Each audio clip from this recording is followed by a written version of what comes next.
gabay at patnubay. Palatuntunan nagbibigay inspirasyon, tatalakay sa iba-ibang pangyayari sa loob at labas ng ating bansa.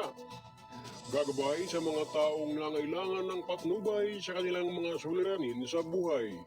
At ngayon, narito ang inyong program host, ang Mindorinyong Midnight Boy, Kuyang Arnold Aceveda Namuko.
Habang mabigyan naman ang may 110 mga trabahador sa barangay.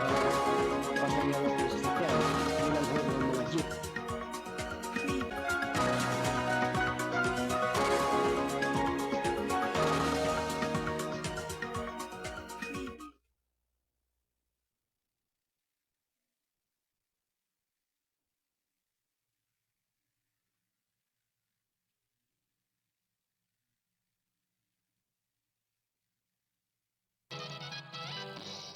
Narito ang himpilan ng TBS RMN News TV para magatid ng mga balita at impormasyon sa loob at labas ng ating bansa.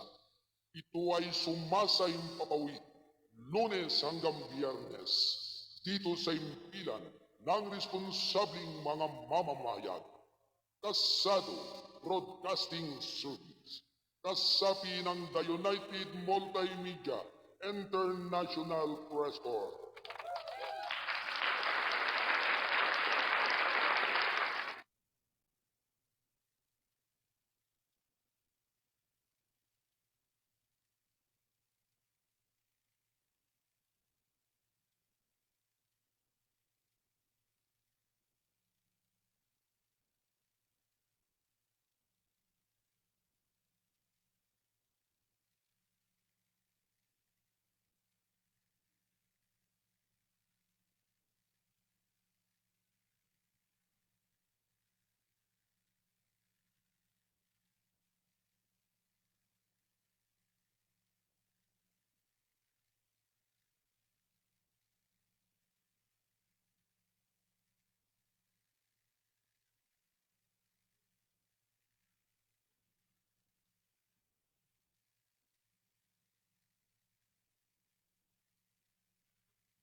Walong minuto bago mag-ikawalo ng umaga. Ito ay hatid ng KBS RMM News, Dyaryo na TV pa.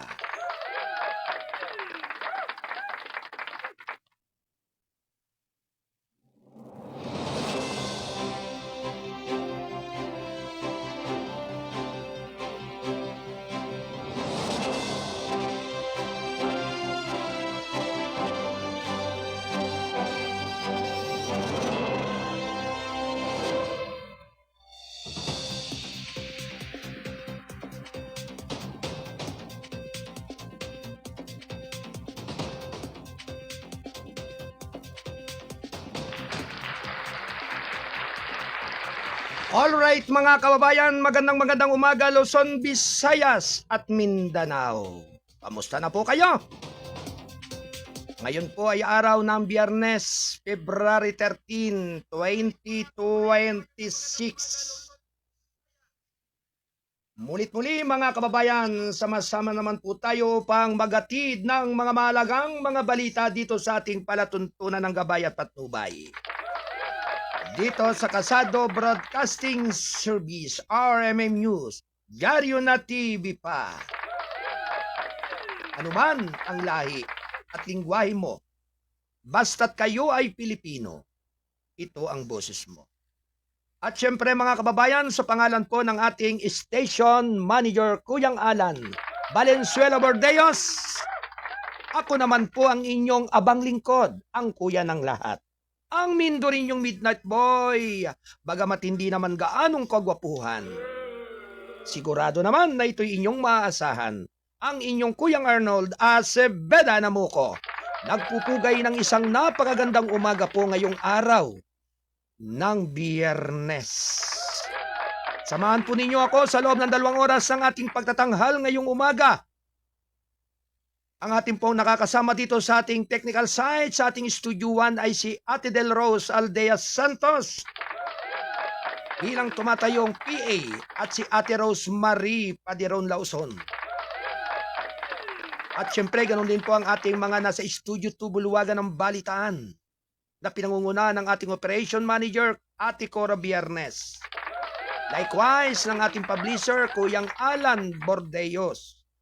At syempre sa ating pong tagapagtaguyod ng ating programang Gabay at Patnubay, Attorney Mike Bordeos. Good morning, Kuyang Mike.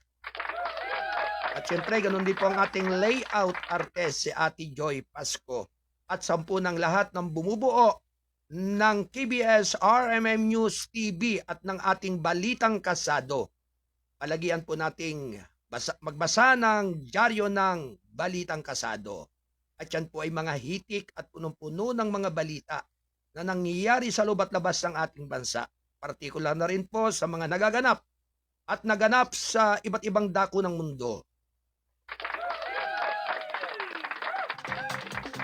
At ang atin rin pong nakakasama rito ay ang ating nasa Studio 3, Buluwagan rin ng Balitaan, ng ating news director, Kuyang Wayne Espino Lauson, ang Bisayang Tisoy. Good morning everyone sa lahat ng ating mga taga-subaybay araw-araw. Lunes hanggang Biyernes, ganap na. Official time, 8 hanggang 10 ng umaga. Sama-sama po tayong lahat mga kababayan upang alamin at malaman ang mga pangyayari na nagaganap sa ating bansa. Siyempre, ngayon po nga po ay araw ng Biyernes, bispiras ng araw ng mga puso. At sabi nga ng mga kabataan, ang araw daw ng mga nguso ay ang araw ng puso. Yan. Ibig sabihin, ang araw ng mga puso ay nagdadaupan ang magkabilang nguso. Oo, talaga nga naman, oo, yan ay kasabihan eh. Pero hindi lang kasabihan. Talagang siyang nagaganap at nangyayari lalo na po doon sa magsing-irog. Doon sa mga nagmamahalan. Sapagkat ang buwan nga pong ito ng Pebrero ay talagang araw nga po ng pagmamahal. At siyang pagmamahal na yan ang siyang namumutawi sa bawat dibdib at bawat puso ng nagmamahalan. O hindi lamang naman po yan bilang sa mag-asawa o bilang sa mag-boyfriend o mag-girlfriend. O, yan pong ikang ipagmamahal ay ipinadarama sa tuwi-tuwi na sa ating mga minamahal na mga kaibigan, sa ating mga minamahal sa buhay. At dyan nga na na ipababatid po natin yung talagang ating pagiging makatotohanan doon sa ating mga minamahal.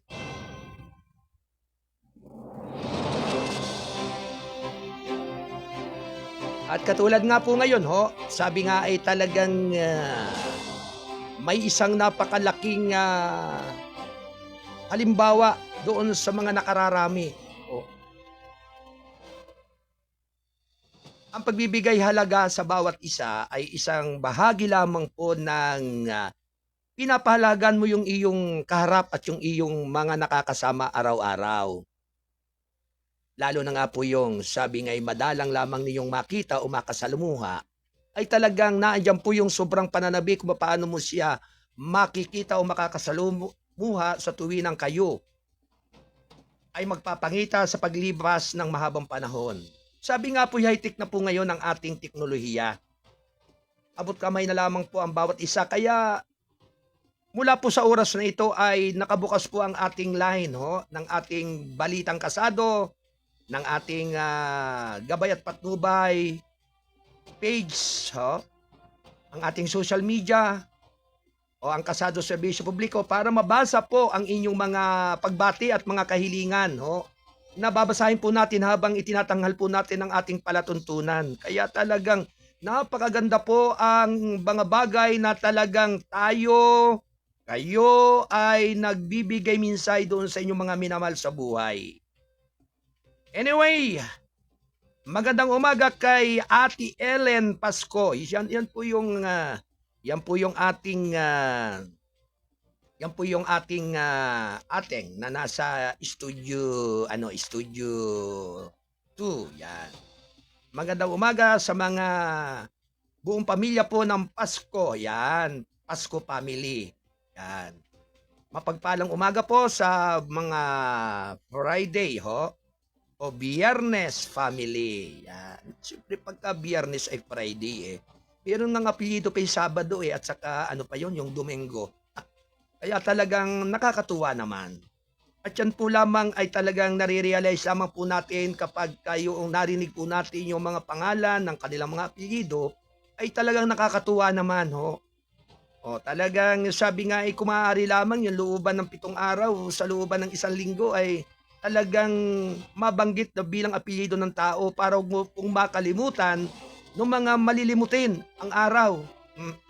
Lalo na kung mapapasanib sa inyong pamilya at mapapaanib ang ganyang mga apelyido, lagi niyong maalaala po yung araw-araw na gawain.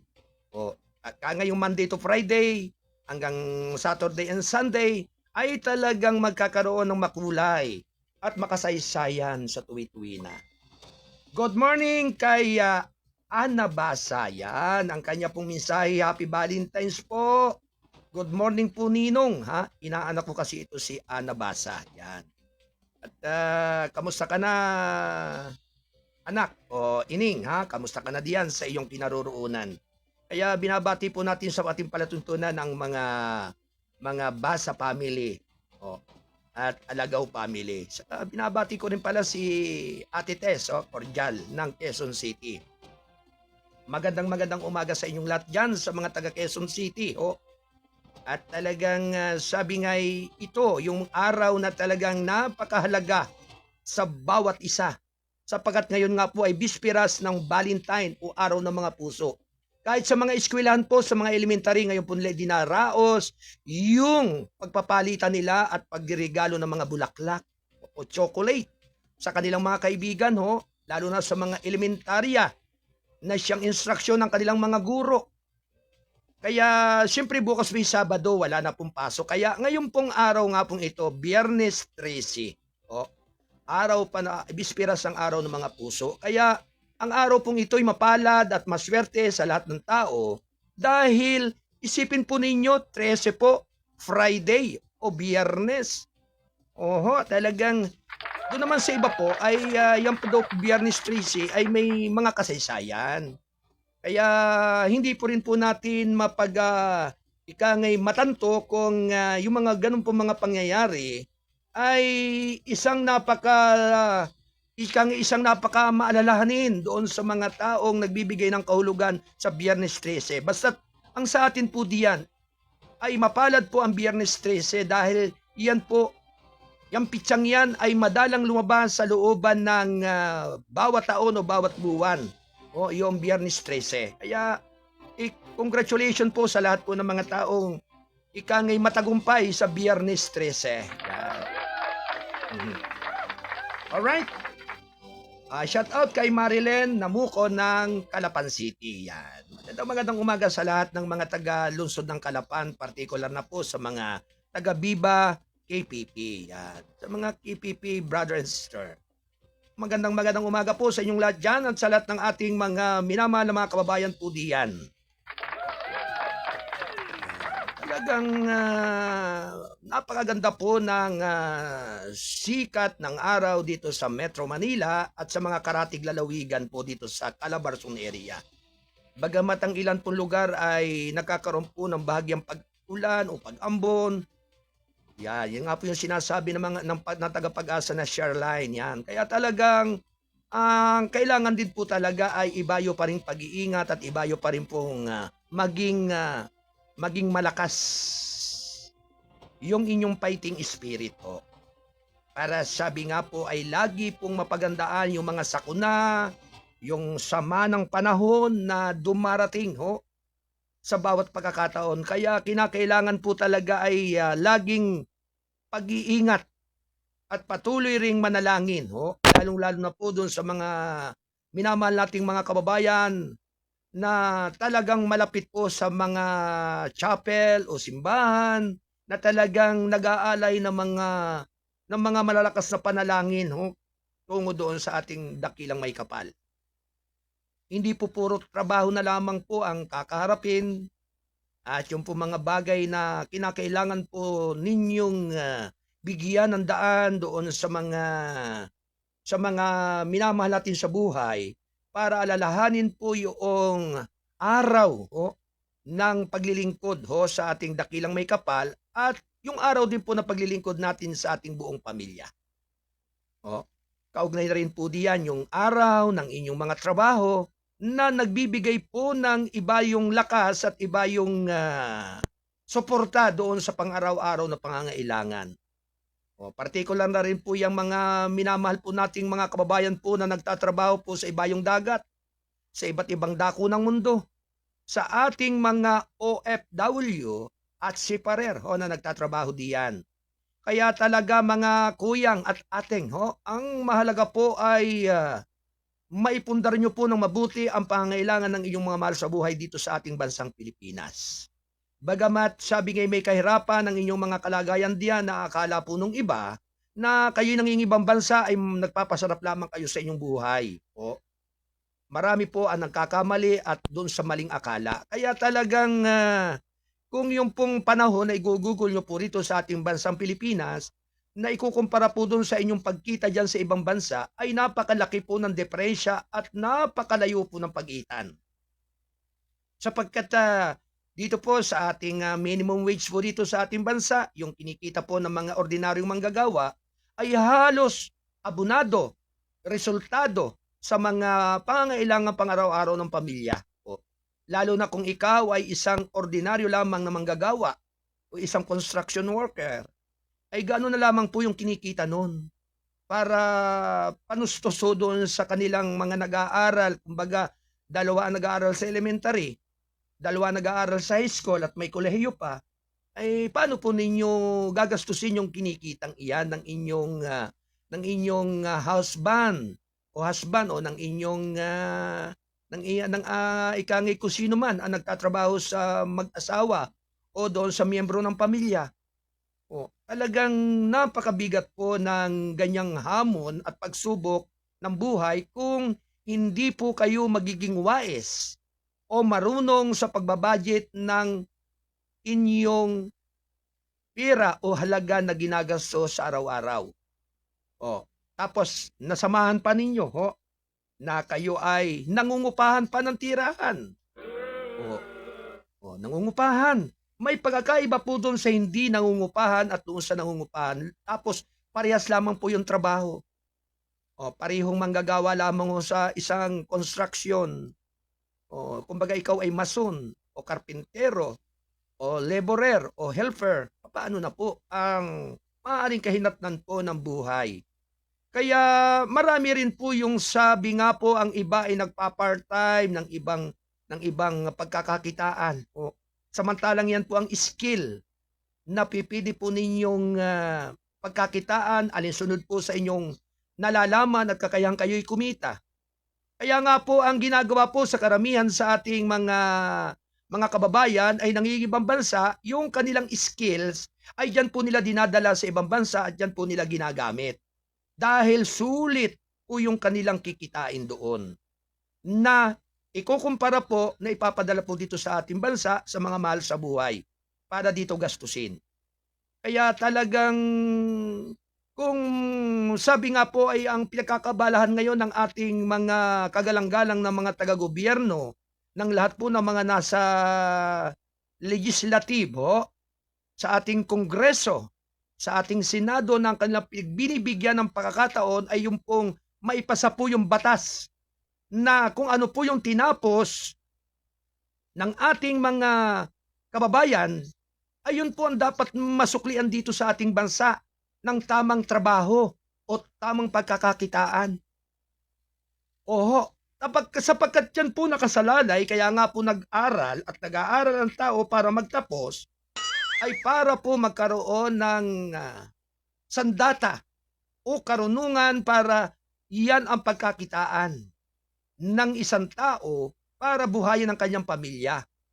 Kaya karamihan po sa mga Pilipino ay nangingibang bansa yung mga with skill, ha? At saka yung talagang mga matatalino, marurunong at magaling dahil hindi nga po nasusuportahan ng ating gobyerno at nakikita yung mga Pilipino po talagang magagaling na ngayon po ay pinapakinabangan naman ng taga-iba-ibang bansa.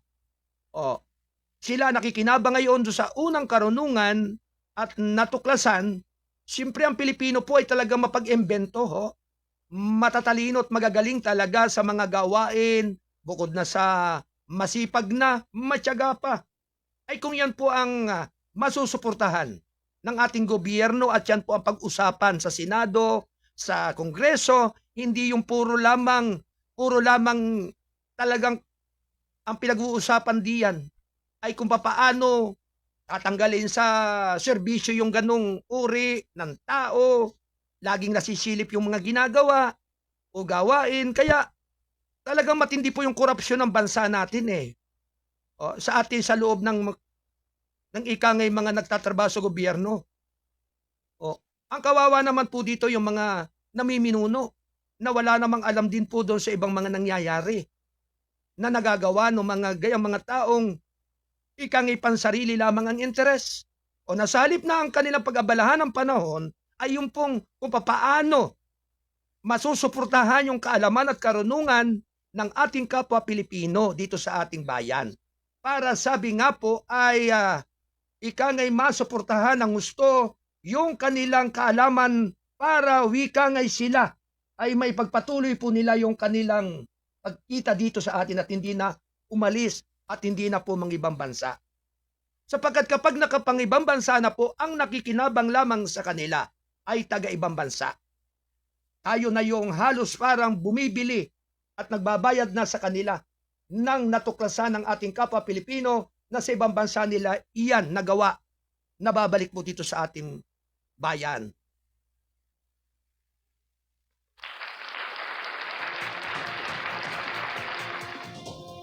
Kaya Jesus Maria Josep, kung talagang iyong ikangay iisa-isahin at pagninilay-nilayan ang lahat ng bagay ay talagang napakalalim ng rorok na dapat mong hukayin patungo doon sa iyong patutunguhan. Anyway, launching na po ang ating pagtatanghal ng ating palatuntunan ng gabay at patnubay dito sa Kasado Broadcasting Service, RMM News, Diaryo na TV pa. 12 minuto makalipas ang 8:08 ng umaga sa lahat po ng ating mga Kasado Patroller. Standby report, lalong-lalo na po si, siyempre, bago po nating maririnig ang boses po nitong ating isang Kasado Patrol 63, si Kuyang Melchor Dumasian. Standby, Kuyang Melchor, at ikaw ang aking unang bibigyan ng daan sa ating pag-uulat mula sa labas ng ating impilan. Ganon din si Kasado Patrol 20 ng National Capital Region, si Kuyang Don Robert Ramero. Ang ating Kasado Patrol ng Quezon City, si Kuyang John Santusidad. Ganon din ang ating kalsado patroller ng Calabarzon area, dyan sa area ng Cavite, si Double L, si Kuya Landuluto. I-standby report ang ating kalsado patrol ng Rizal, si Kuyang Yandan Torbeles. Ganon din ang ating kalsado patrol ng San Mateo, si Kuyang Rodrigo Dagar. Nang Bulacan naman ang ating kalsado patroller si Ati. Yan. Okay, ang ating kalsado patroller dyan sa lugar po ng Bulacan. Ang isa nating leading lady, na kalsado patroller natin na naririyan na sabi nga'y patuloy na naghatid at nagbibigay ng mahalagang mga balita. Kaya lamang sa panahong ito ay laging busy nga po siya, kaya alos ang kanya lamang po ay talagang ipinadadala po sa ating dyaryo para yung kanyang mga report ay talagang maihatid ng maayos po sa paglalathala ng ating mahalagang mga balita dito sa ating tabloid. Kaya ipinababatid po natin para sa pangkalata na talagang kinakailangan po talaga na kayo ay patuloy na makinig at manood dito sa ating palatuntunan ng gabay at patnubay. Yan. At syempre kaya nga po si Ate Tina Aguera ng Bulacan, ating kalsado patrol, ay talagang hinihintay po natin yung kanyang presentable. Yan. Syempre ang ating pong kalsado patroller na nasa Antique, si Kuyang Berhelio Francisco. Ganon din ang ating laging nagro-rubing na kalsado patroller na si Kuyang Chudy Soyman Jr. Yan, si Kuyang Fall Aludo ang ating chief reporter ng Region 3. Yan. Si Kuyang Nestor Pernesita ang ating kalsado patroller ng Binangunan Rizal. Yan. Ganon din si Ate Maria Giselle ng Quezon City. Si Kuyang Joseph Elias Buntogon ng Metro Manila. Likewise, si Kuyang Francimar Butlay ng Gingog City, Misamis Oriental. Likewise, si Kuyang Erman Patulot ng Pasig. At Kuyang Gerald Gasikri ng Pasig. Likewise, sa ating Kuyang Divine Healing, Divine Council. Si Kuyang Frederick Berry ng Mindanao. Ang ating Kasado Patrol 13, yan. At syempre, hindi lamang po yan, maging si Atibai Fredelin Samaldani ng General Santos City. Likewise, si Kuyang Pen Aludo, ang PIO ng Region 3. Kaya talagang kapag binabanggit po natin mga kababayan yung Pen at Paul, ay talagang pare yung kanta talagang pinpindi sarapin.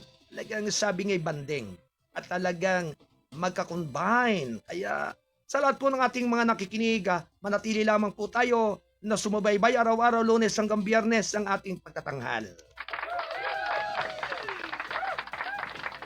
Anyway, magandang umaga po sa lahat ng ating mga otoridad sa buong hanay ng Philippine National Police. At syempre, sa lahat po ng ating mga kapulisan sa buong Luzon, Visayas at Mindanao, mapagpalang umaga po sa inyong lahat. At naway ang pagpapala ng ating dakilang may kapal ay laging sumabawat isa. Ganon din sa lahat ng ating mga kasundaluhan.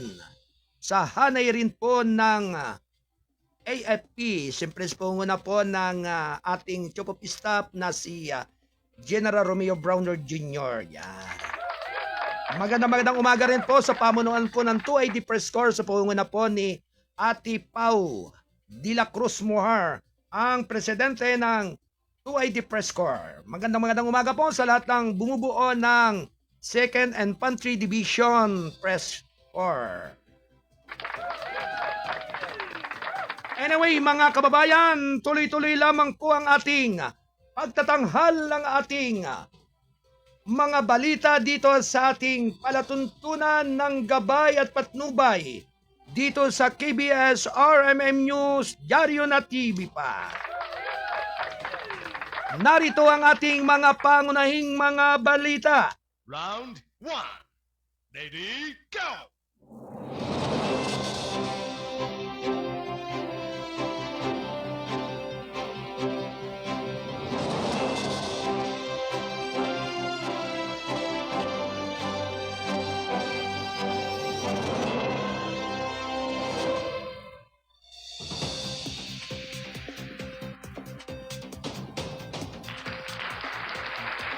DILG tinaas ang bounty sa 20 million pesos. Round 1. Ready, go!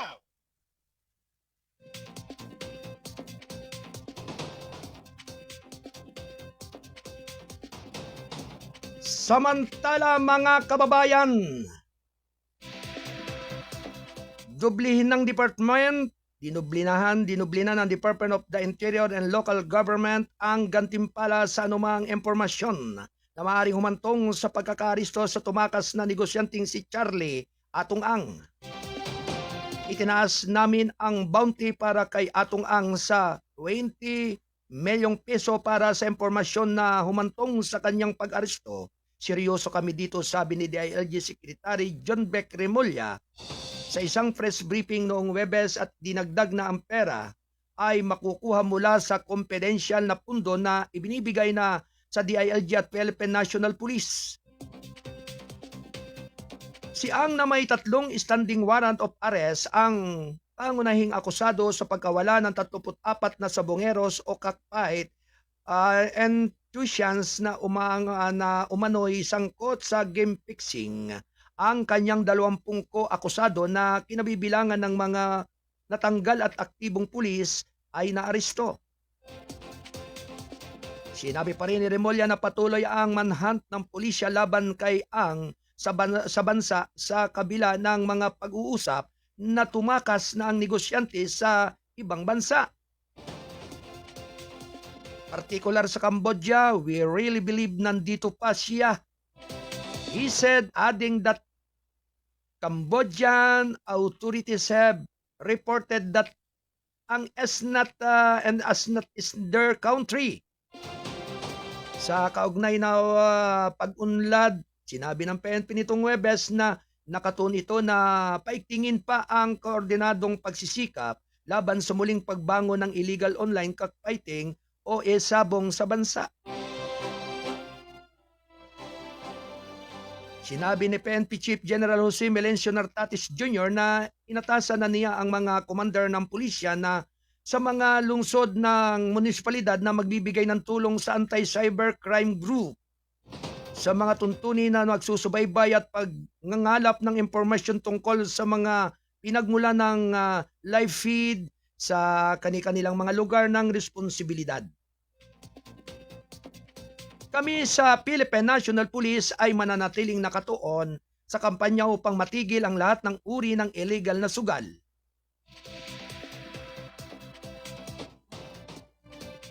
Sa kaso ng online sabong, may mga paghihirap sa kinakaharap sa daan lalo na sa umuusbong na likas na katangian ng cybercrime, sabi ni Nartatis sa isang pahayag.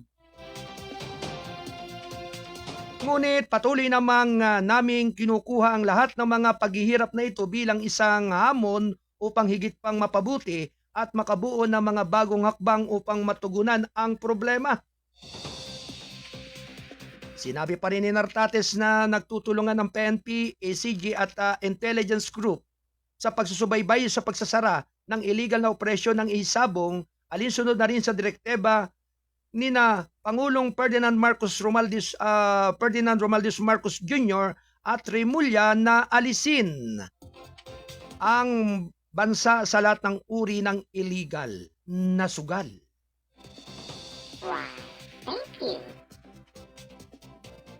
22 minuto makalipas ang ika-8 ng umaga. Ito'y hatid ng balitang kasado, ang pahayagang balansi at totoo. National Newspaper.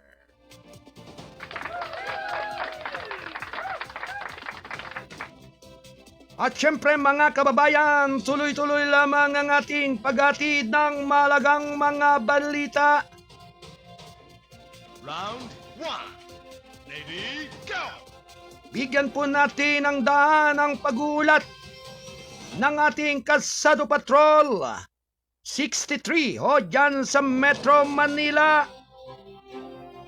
Naririyan po si Kuyang Melchor Dumasian upang magatid ng mahalagang balita.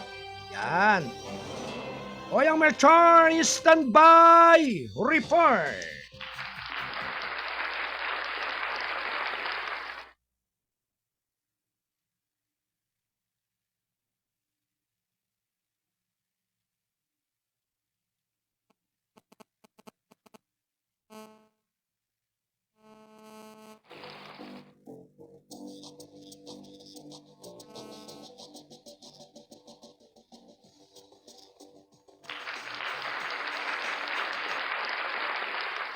Alright mga kababayan, Patrol! Report! may pag-ulat ang ating Kalsado Patrol 63 mula dyan sa Metro Manila. Kuyang Melchor Dumasian, Kalsado Patrol 63. Alright, Kuyang Melchor, good morning.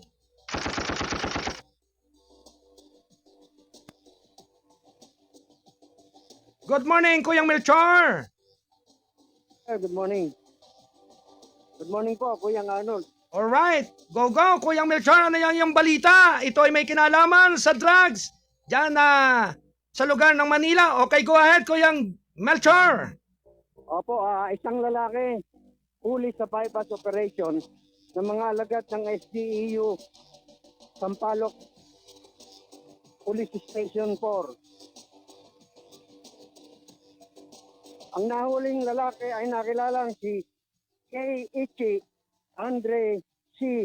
Motohashi, isang Japanese national, 23 taong gulang, binata, at naninirahan sa 711 Matinez Street, Sampaloc, Manila. Na-recover sa suspect ang mga sumusunod: 80 piraso ng chocolate bar na brownies,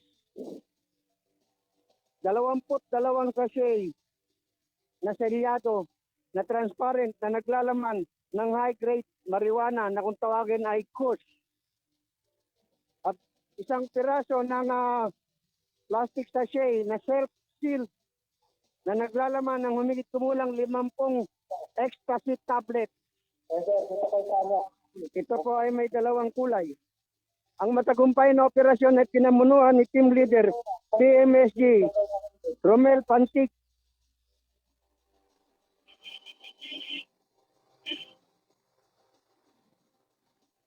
Sa supervision ni Police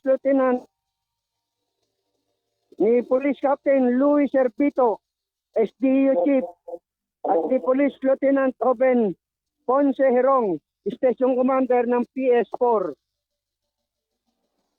Ang suspects ay agad dinala sa Police Station 4 na Sampaloc para sa kaukulang investigasyon at disposisyon.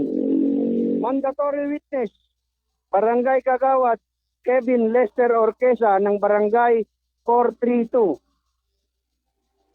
Ito ang Kalsado Patrol number 63, Melchor Dumasian. Nag-uulat mula sa Maynila, nag-uulat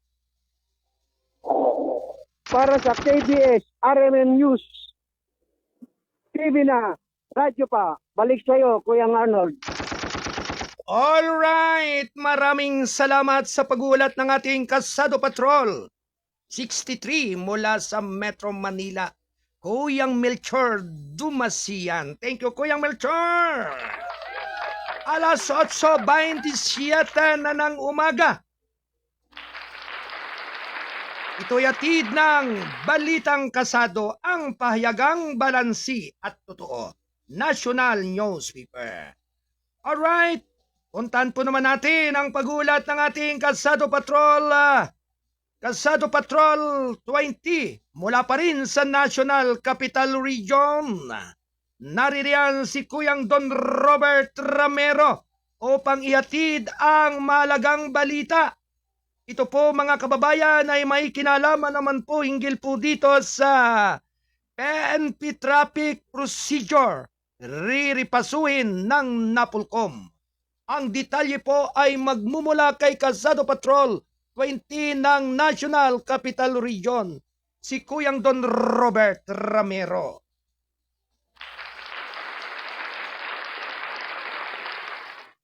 Kalsado Patrol Report. Alright mga kababayan, nasa linya ang ating Kalsado Patrol 20 ng National Capital Region, si Kuyang Don Robert Ramero. Ito po mga kababayan, ay may kinalaman naman po sa PNP Traffic Procedure. Riripasuhin di umano ng Napolcom. Ang detalye po ay magmumula kay Kalsado Patrol 20. Alright, wala sa linya. Okay, alright, babalikan po natin si Kuyang Don Robert Ramero. Anyway, ganap na 29 na minuto makalipas ang ika-8 ng umaga. Ito ay hatid ng balitang kasado ang payagang balansi at totoo. National Newspaper. Anyway, ang isunod po natin sa pag-uulat at ang mag-uulat ay ang ating Kalsado Patrol 25 mula naman diyan sa area at lugar ng Cavite. Alright, Kuya Lando Luto, stand by your report. Kalsado Patrol Report. Alright mga kababayan, may kinalaman nun po ang ulat ng ating Kalsado Patroller ngayong Biyernes, February 13. Ingat po tayo at para may enerhiya tayo bukas, araw ng mga pusod. Ikaw talaga, Kuya Lando, ha? Talaga, ha? Okay. Kaya talagang sabi nga po ay itong ulat na ito ni Kuya Lando ay talagang napakaganda. Kaya sabi nga po ay bigyan po natin ng situational report, si Kuya Lando Luto. Alright, Kuya Lando. Good morning sa iyo dyan. Yes, magandang umaga Kuya Arnold, mga kaibigan, at batay doon sa ating February the 13th or bispera na mga araw ng mga puso. Bagamat tayo, Kuya Arnold, ang aking katuwang sa aking puso ay nasa aming probinsya. Pero bagamat ay pinahalagahan ko ito, yung araw ng mga puso, at dito lang ako sa aking area. Good luck sa mga magsing-irog, mag-asawa, magjowa, at kung ano pa man ay maging happy sana kayo. Kuya Arnold, itong aking balita, walang kinalaman ito sa araw ng mga puso. Dahil ito ay isang notorious Kuya Arnold na drug leader. Kuya Arnold, itong ano ito, notorious to, Kuya Arnold. Yes, Kuya Arnold. Okay, sige, go, Kuya Jo, Kuya Lando.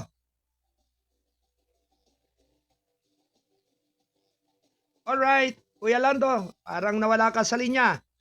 Okay, go, Kuya Lando. Ito ay may kinalaman, baga Kuya Lando, dito sa iyong ibabalitang ito ay talagang notorious drug dealer and province of Cavite. Okay, go, Kuya Lando. Hello, Kuya Arnold. Okay, go. Go ahead, Kuya Lando. Nawawala ang iyong signal, all right? Babalikan po natin si Kuya Lando Luto at medyo nawala po yung kanyang signal. Anyway, ang kanya pong iuulat ay hinggil po mga kababayan dito sa notorious drug dealer and province of Cavite brought to justice. Yan. Kaya malalaman po natin yung detalye hinggil po dito sa mahalagang balitang ito ni Kuya Lando Luto. Alright, Kuya Lando. Alright, Kuya Lando Luto. Go, go!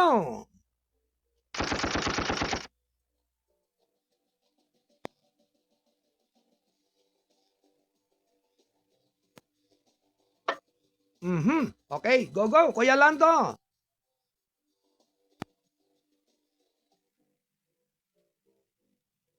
Sa klase may problema yung linya.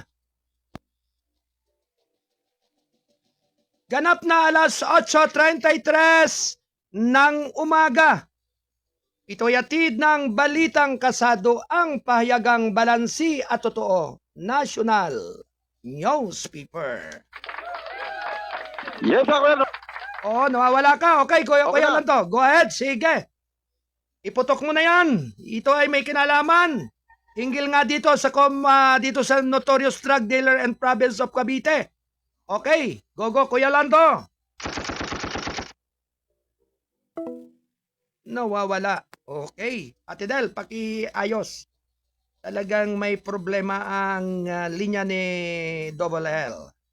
Ganap na 34 na minuto makalipas ang 8:08 ng umaga.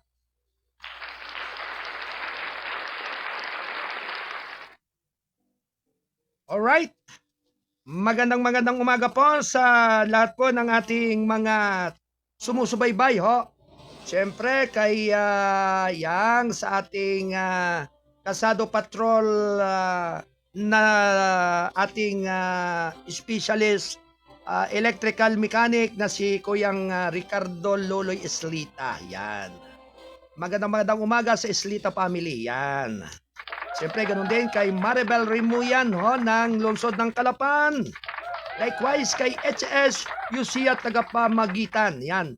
Blessing, good nation of true creature Mosay. Yan. From HS Russian Tagapamagitan. Magandang umaga po sa inyong lahat yan. Anyway, nasa linya na po ang ating Kasado Patrol 12 Revive. Alright, standby report. Kasado Patrol report.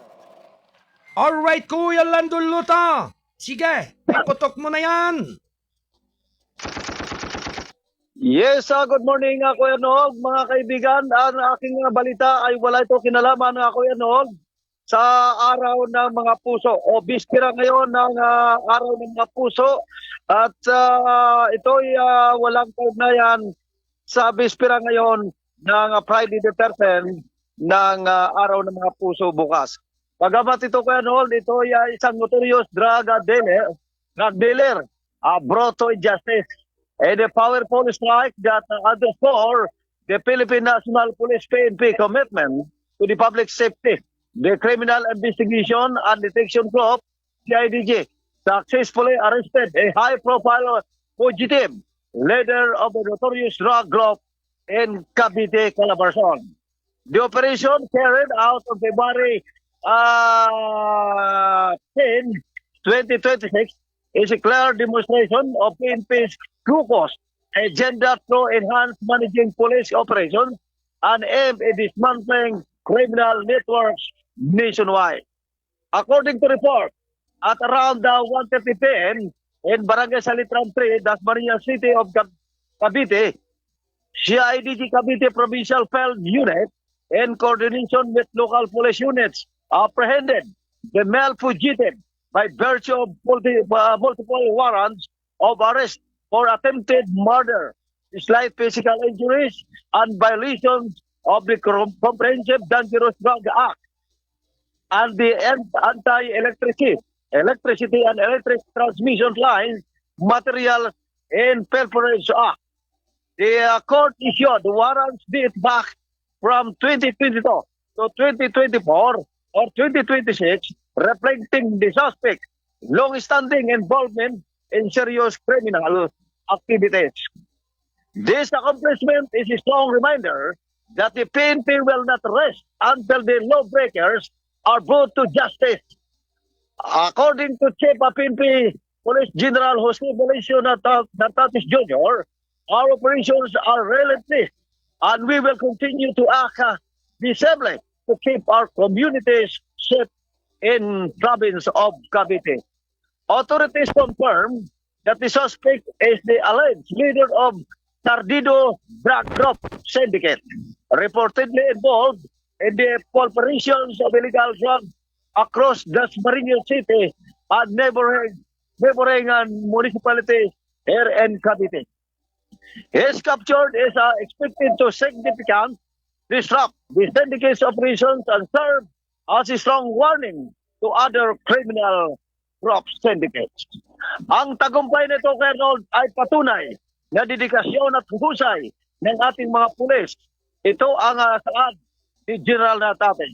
We will continue to pursue criminals wherever they hide, always guided by the law and respect for human rights.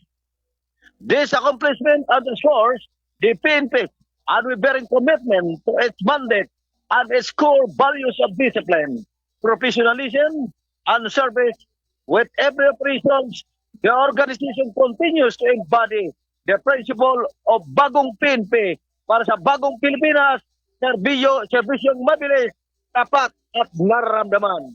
Dahil sa bagong Pilipinas, ang gusto ng Cavite Police, ligtas ka, Colonel. Mula dito sa lalawigan ng Cavite, Patrol 25, Double L, Kuilan de Luto, nagulat para sa KBS RMN News, Diaryo na, TV pa. Maraming salamat, Baki Colonel. Alright, maraming salamat sa pag-uulat ng ating Kasado Patrol 25 si Double L. Kuya Lando Luto, thank you Kuya Lando. 40 minuto makalipas ang ika-8 ng umaga.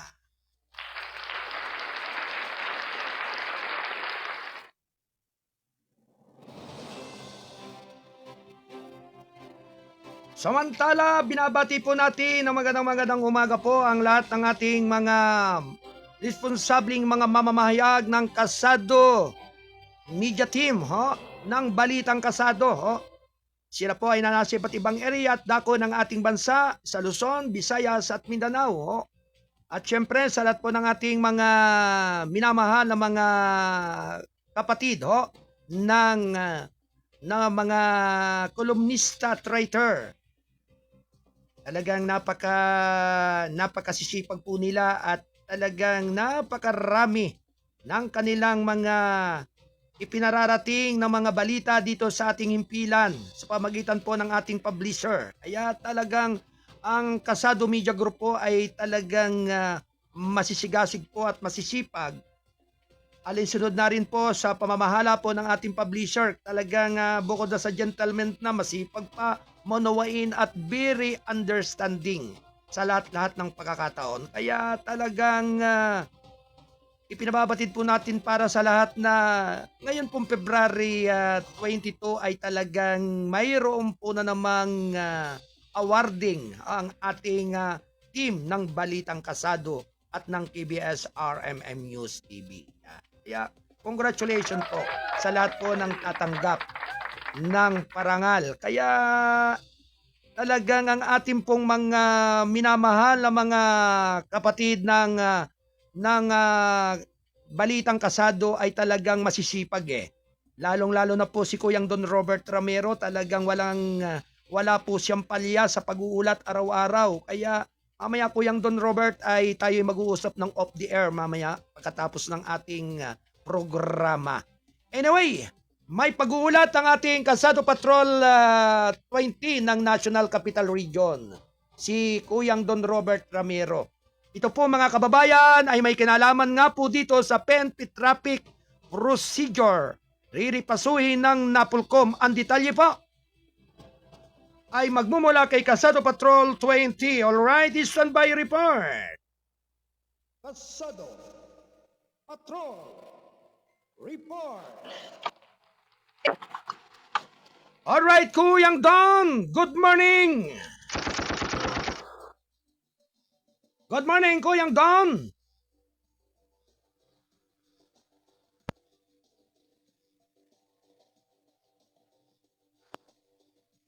Alright, medyo yata may problema Kuyang Don ang iyong linya. Kuyang Don, go go! Yes, Kuyang Arnold, mga kaibigan, maging sa ating mga taga-subaybay, magsasagawa ng pagre-repaso sa Philippine National Police Traffic Procedures ang National Police Commission kaugnay sa insidenteng may nasawing estudyante kamakalawa sa Congressional Corner EDSA, Quezon City. Ayon kay Napolcom Commissioner Rafael Calinisan, dapat na maiwasan ang sinasabing absurd kung walang malinaw na kapabayaan ang driver na hindi maiwasan ang aksidente.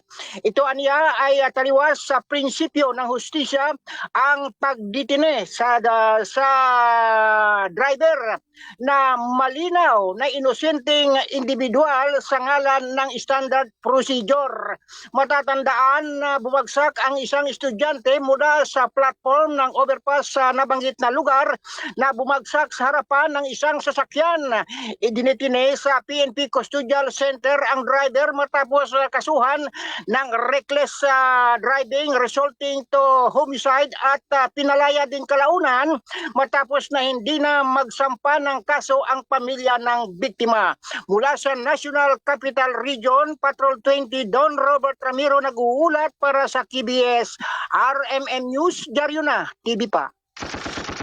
Alright, maraming salamat sa pag-uulat ng ating Kalsado Patrol 20 ng National Capital Region, Kuyang Don Robert Ramiro. Thank you, Kuyang Don. 44 na minuto makalipas ang ganap na 8:08 ng umaga.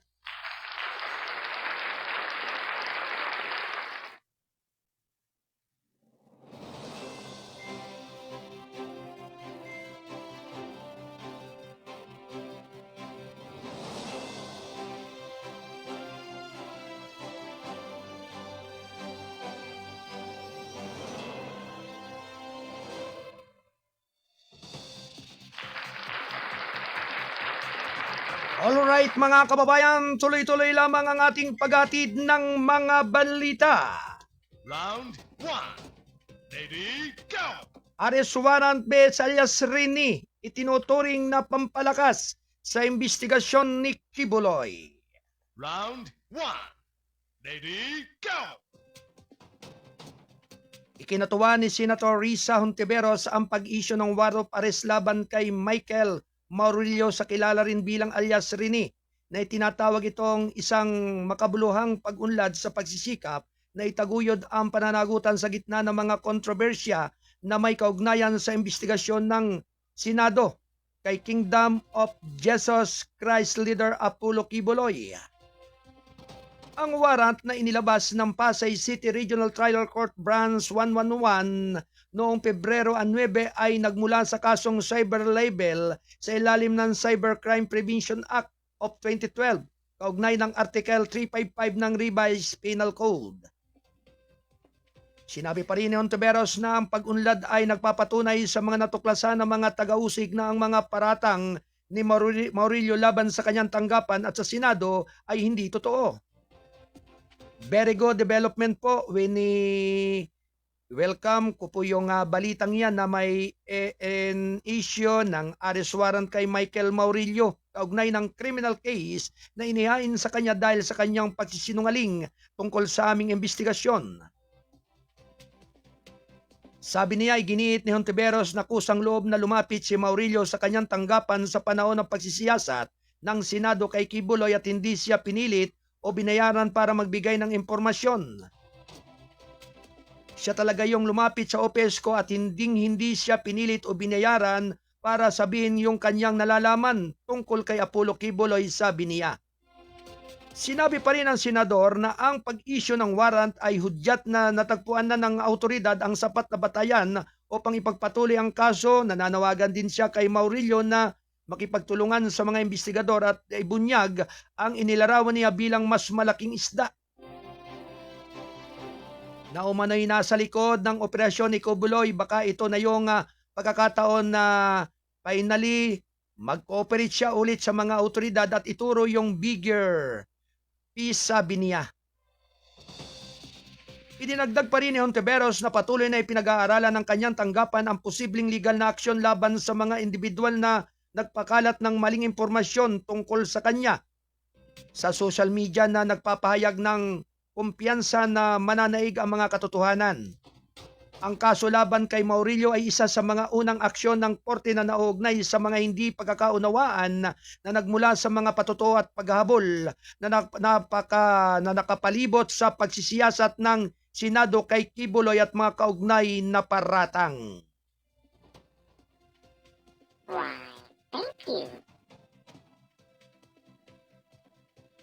Alas 8:48 ng umaga.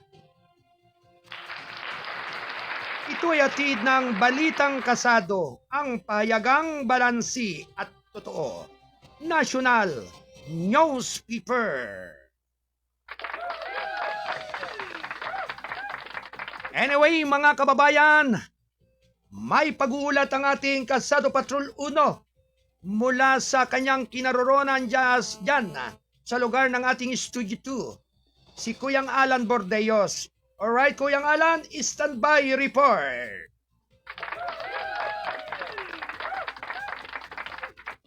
Samantala, alas 8:48 ng umaga, ito'y atid ng Balitang Kasado, ang payagang balansi at totoo national newspaper. Anyway, may pag-uulat ang ating Kasado Patrol 1, ha? Si Kuyang Alan Bordeas. Alright, Kuyang Alan.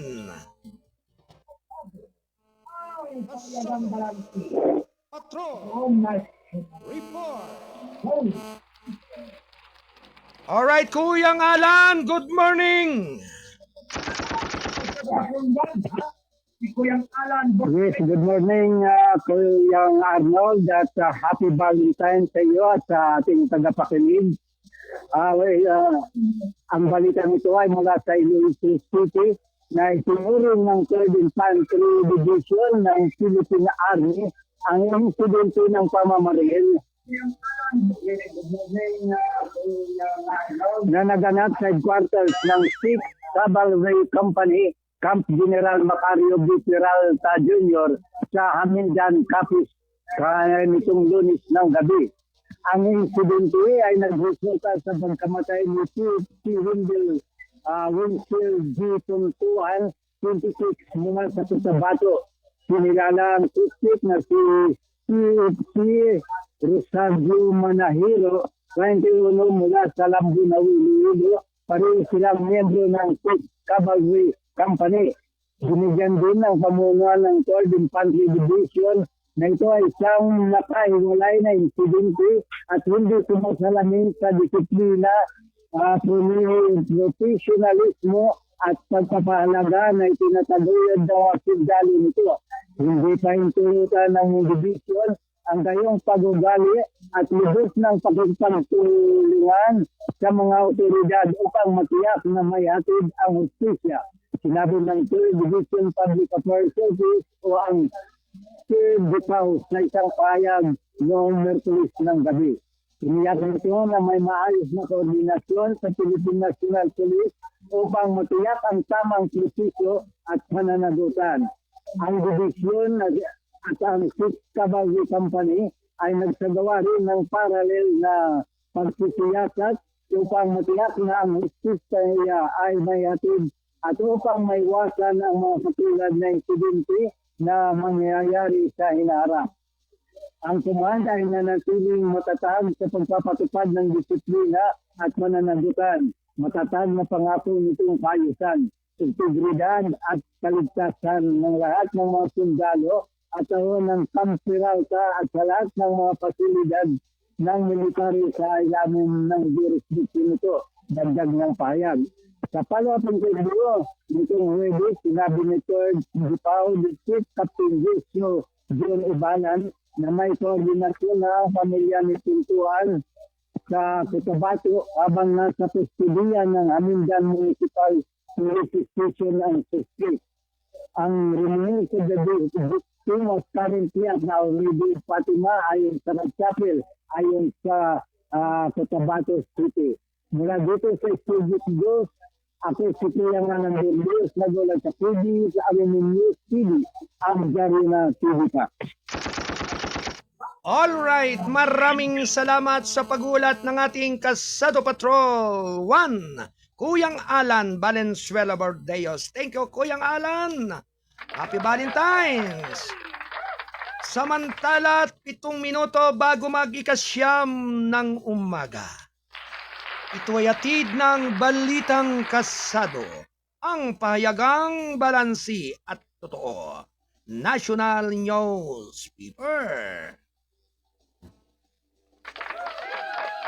Anyway, tunguin po naman natin ang pagulat ng ating Kasado Patrol 14 ng Quezon City. Naririyan si Kuyang John Santosidad. Alright, Kuyang John, standby report.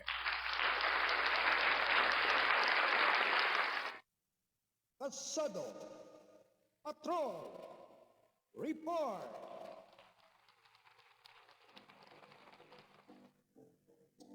6 na minuto bago mag-ikasyam ng umaga.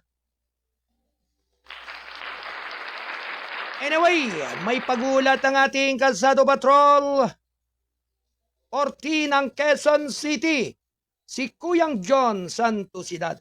Alright, Kuyang John Santosidad, good morning. Good morning, Kuyang John. Good morning, kasama ko Arnold. Arestado ang isang lalaki matapos nahulihan ng isang pirasong hinalang sabo ng anti-criminality charge apan sa barangay Batasan Hills, Quezon City.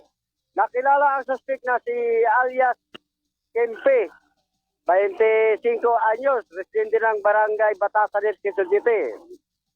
Nangyari ang nasabing anti-criminality charge apan sa kabalang IBP Road, Barangay Batasan, Quezon City.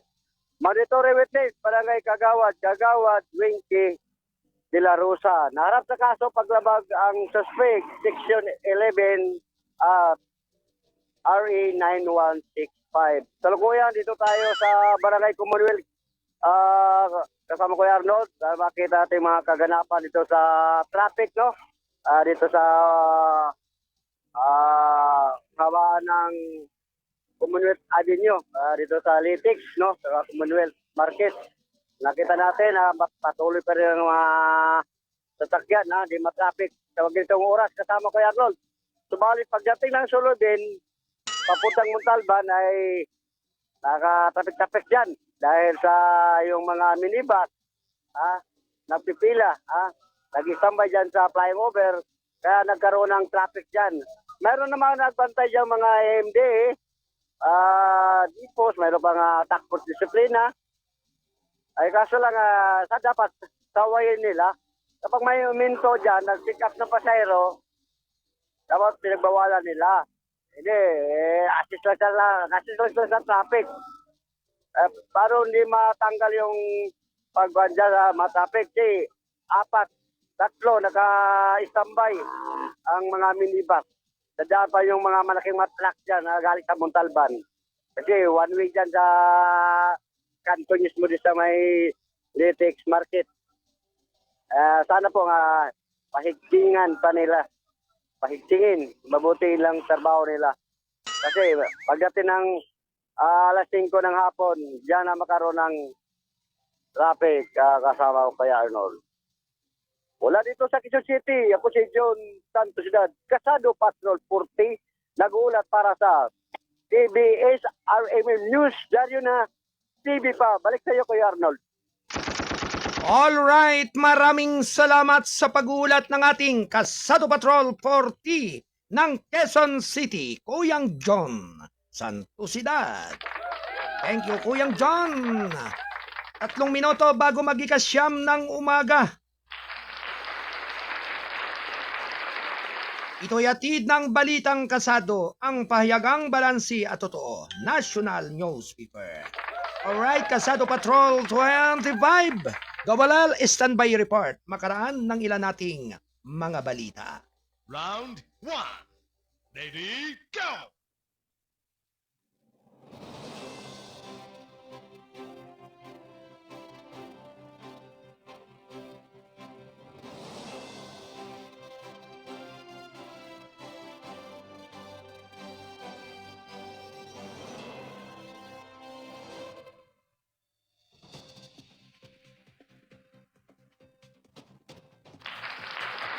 Samantala mga kababayan, tuloy-tuloy lamang ang ating paghatid ng mga balita.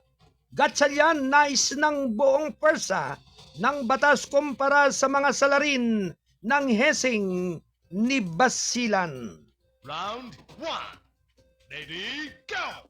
Sinabi ni Senador Sherwin Gatchalian noong Webes na ang full force of the law ay dapat bumaba sa mga nasa likod ng umano'y hissing ng mahigit 100 police recruit sa Lamitan City, Basilan. Ang tanging katanggap-tanggap na kinalabasan at ang buong pwersa ng batas na bumagsak sa mga taong gumagawa ng mga kasuklam-suklam na gawaing ito, mananatiling magbabantay tayo hanggang sa mabayaran ang mga mananagot sa kanilang mga krimen, sabi ni Gatchalian. May kabuwang 54 na pulis ang naharap sa kasong kriminal kaugnay ng insidente. Sinabi pa rin ni Gatchalian na walang lugar ang hissing sa anumang institusyon, lalo na sa mga tagapagpatupad ng batas na inatasang itaguyod ang rule of law. Marin kung kinundi na ang umano'y hissing ng mahigit 100 police recruits sa Lamitan City, Basilan, kung saan may kabuwang 54 na opisyal ang naharap ngayon sa kasong kriminal. Malinaw ang Anti-Hissing Act of 2018 or RA 11053, itinuturing na krimen ng anumang uri ng hissing. Inuwestiyon niya kung paano makakaramdam ng seguridad ang publiko kung ang mga nanumpa na ipatupad ang batas ay inakusahan mismo ng paglabag dito. Paano natin mararamdamang ligtas ang ating bansa kung ang mga dapat magtataguyod ng batas ay sila mismong lumalabag dito? Idinagdag niya. Sa ilalim naman ng Republic Act 11053 o ang Anti-Hissing Act of 2018 ay kriminal ang lahat ng uri ng hissing at pagpataw ng parusa sa mga salarin at responsabling opisyal na hindi mapipigilan ang naturang gawain. Thank you. Alas 9 ng umaga.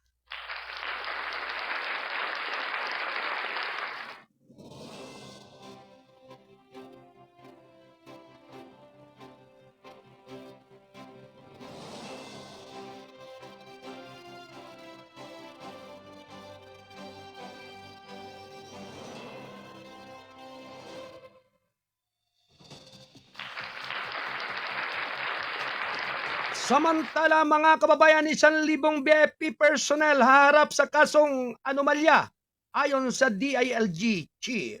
Round 1. Ready, go!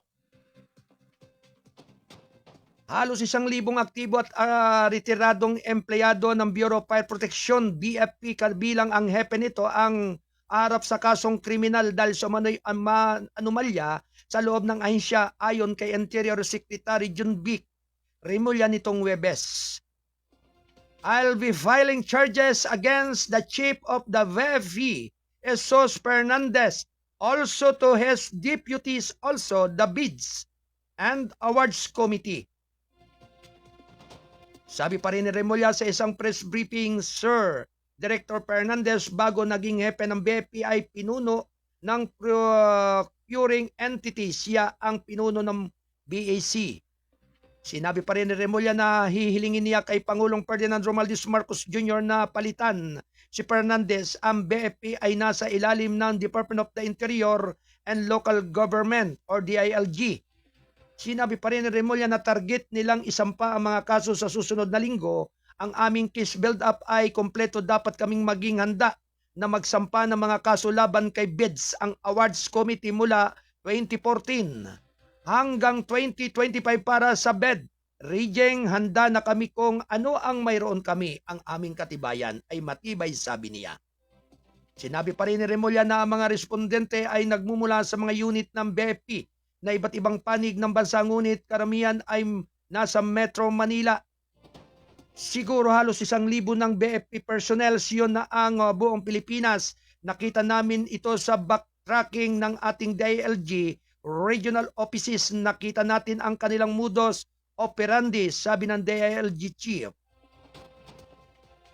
Sinabi pa rin ni Remulla na ihahanda ng DILG ang mga kasong administratibo laban sa buong BFP unit sa Silang, Cavite dahil sa manoy racket na kumita ng pera na naging biktima ng maliliit na negosyante, kabilang na ang isa sa kanya mga pamangkin. Napiktuhan ang buong organisasyon kaya't kailangan ng oras bago maayos natin ito, ngunit dahan-dahan na nakakarating kami doon, sabi niya.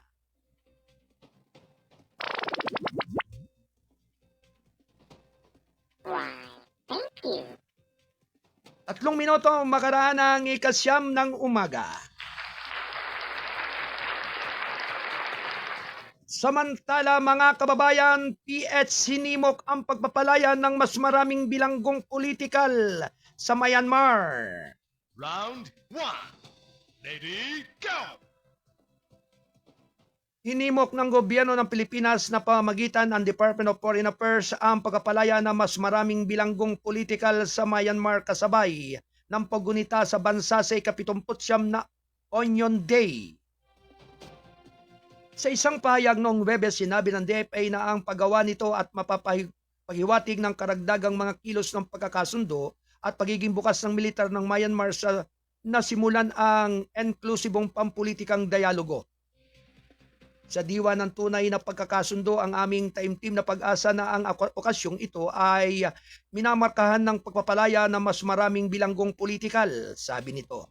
Libu-libong bilanggo ang nakalaya mula noong 2021 at marami sa internasyonal na komunidad kabilang ng Pilipinas ang umaasa sa pagpapalaya ng mas maraming bilanggong politikal bilang karagdagang mga kilos ng pagkakasundo at isang unang hakbang tungo sa isang exclusive national political dialogue, alinsunod na rin sa 5-point consensus at sa kasunod na Asian Leaders Review and Decision and the Implementation of the 5-point consensus. Ipinagdiriwang ng Myanmar ang araw ng Union tuwing ika-12 ng Pebrero upang gunitain ang paglagda ng kasunduan ng Pangulo noong 1947. Isang makasaysayang kasunduan na pinagsasama-sama ang mga leader mula sa iba't ibang etnikong nasyonalidad para sa isang nagkakaisa at malayang bansa. Itong ika-6 na taon na ginugunita ng Myanmar ang okasyon matapos magsagawa ng kudita ang militar ng Myanmar at agawin ang kapangyarihan mula sa inihalal na gobyerno noong Pebrero taong 2021. Na ikinulong ang ilang mga pinuno ng politika kabilang na si Aung San Suu Kyi. Batay na rin sa pinakahuling datos mula sa Assistant Association for Political Prisoners Burma, may kabuang 30,448 aktivistang pro-demokrasya at sibilyan ang naristo mula ng kodita ang militar kung saan 22,777 ang nakakulong pa rin at 129 naman ang naharap sa parusang kamatayan.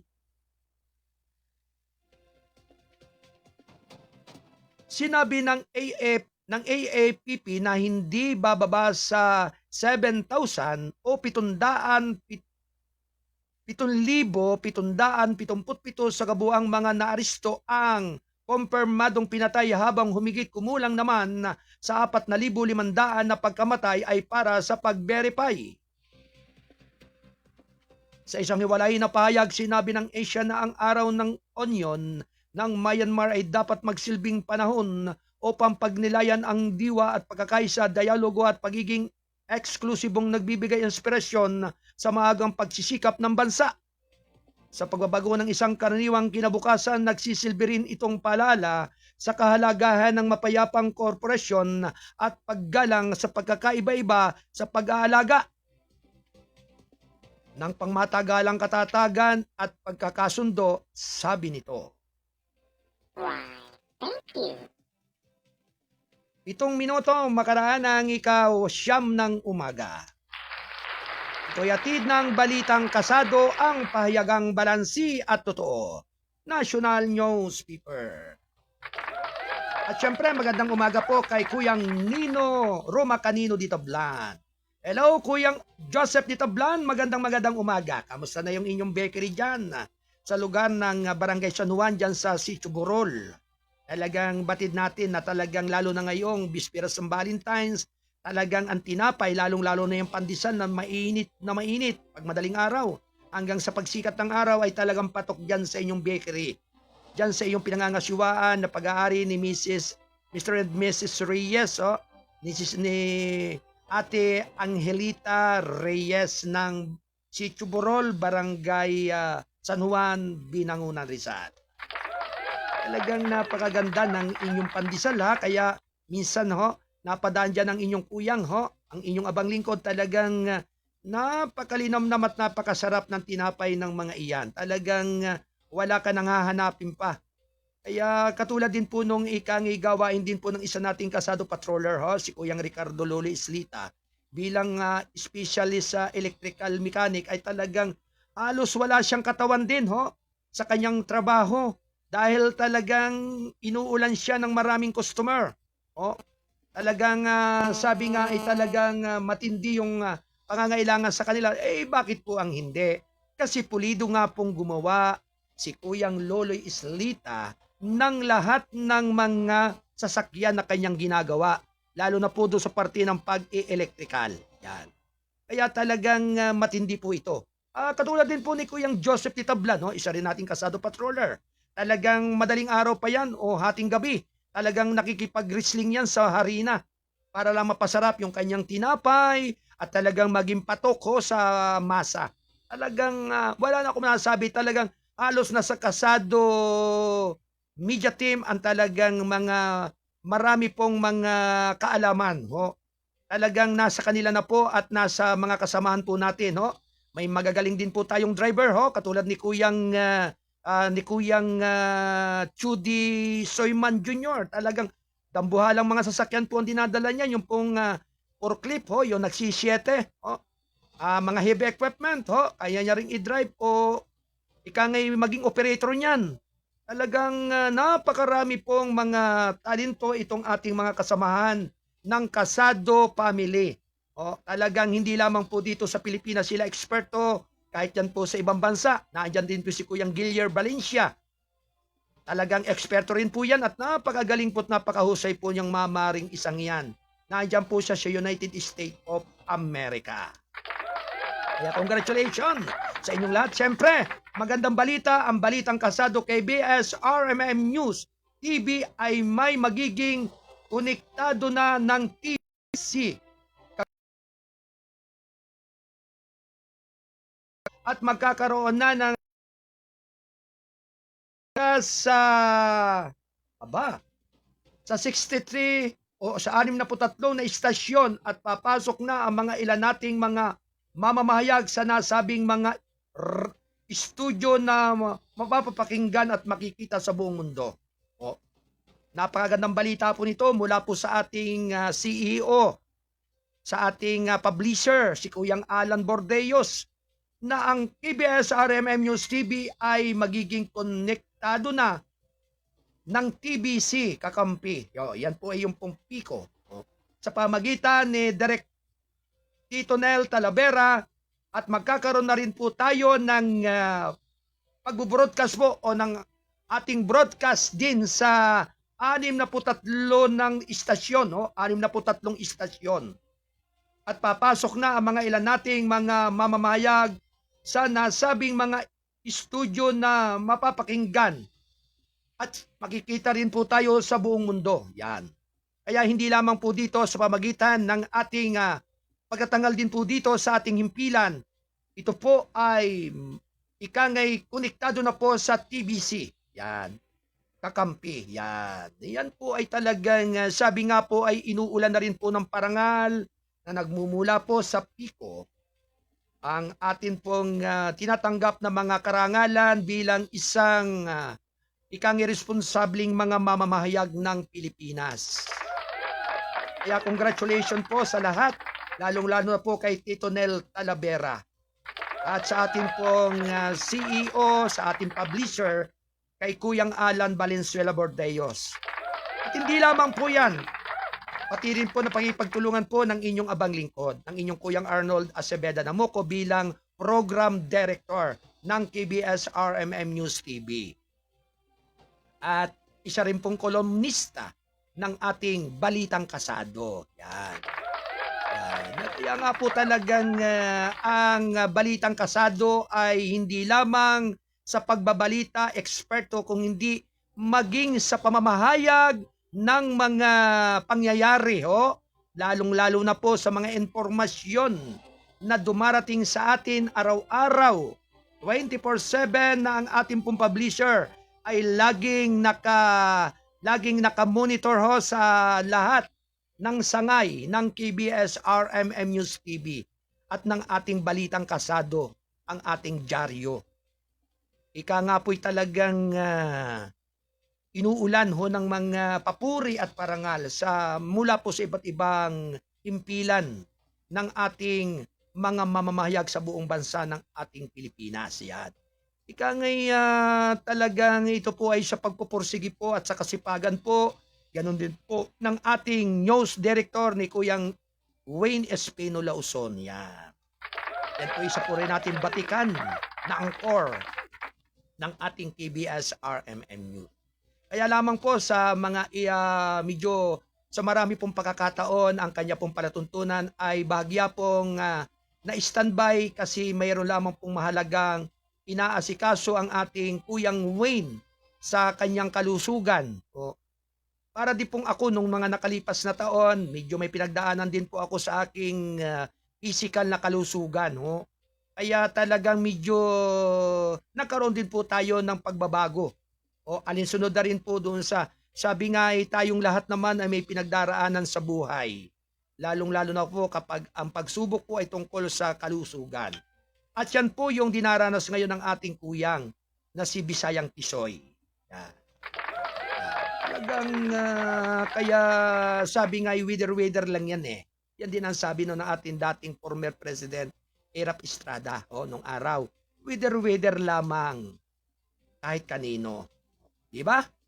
Kaya talagang sabi nga tayo ay kinakailangan pong laging mag-ingat sa ating kalusugan at nang sa ganon ay huwag pong magkaroon ng anumang problema. Partikular na po sa pagkakaroon ng sakit o pagkakaroon ng anumang paghihirap yung katawan natin sa karamdaman. Kaya sabi nga po dasal lamang at panalangin ang higit na kailangan upang nang sa gayon ay huwag magkaroon ng anumang problema yung sinasabing lakas ng pangangatawan. Anyway, nasa linya na po ang ating Kalsado Patrol 25 nagbabalik sa kanyang pag-uulat. Sid Tobolel. Ito po mga kababayan ay may kinalaman po tungkol po dito sa Northern Samar Police Office arrest and Quezon City top most wanted person for murder and Las Navas Town, Northern Samar. Ang lahat po ng detalyeng iyan ay magmumula sa ating Kalsado Patrol 25. Alright. Kalsado Patrol Report.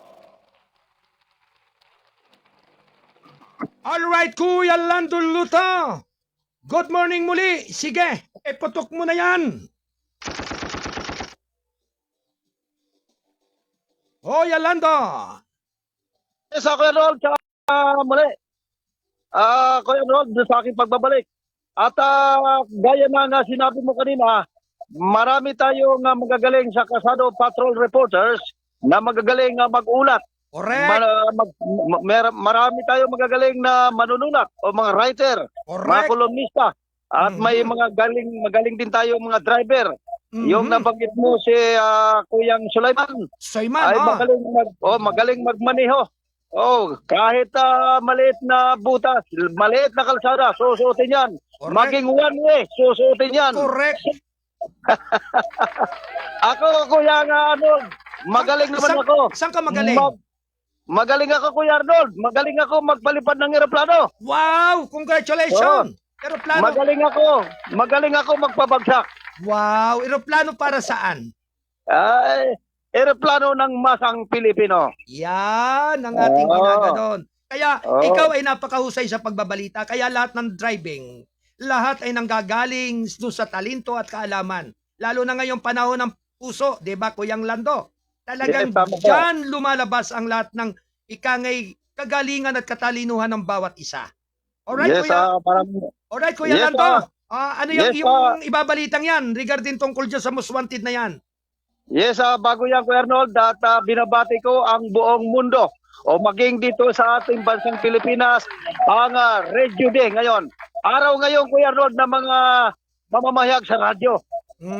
February 13. Kuya Lando, sandali lang. Tingnan mo ha. Yes. Isipin mo, patuloy na inuulan ng swerte ang ating Balitang Kasado at ang KBS-RMM News TV.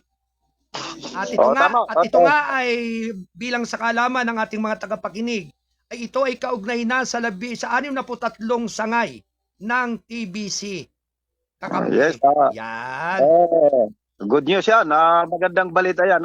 Kuya Arnold, at bagamat pinasasalamatan ko rin ang ating direktor na si Tito Nel Talavera, na isa rin ako sa ginawaran bago pa man noong December 29 diyan sa Camilot Hotel, ang pinarangalan ako na bilang Elite Broadcaster Journalist of the Year. At itong nakaraang January 31 ng katapusan ng 2026 ay ginawaran din tayo ng Broadcaster of the Year Award. Ang Kasado Patrol 25, Double L Kuya Lando. At ito ngayon, paparangalan na naman ako.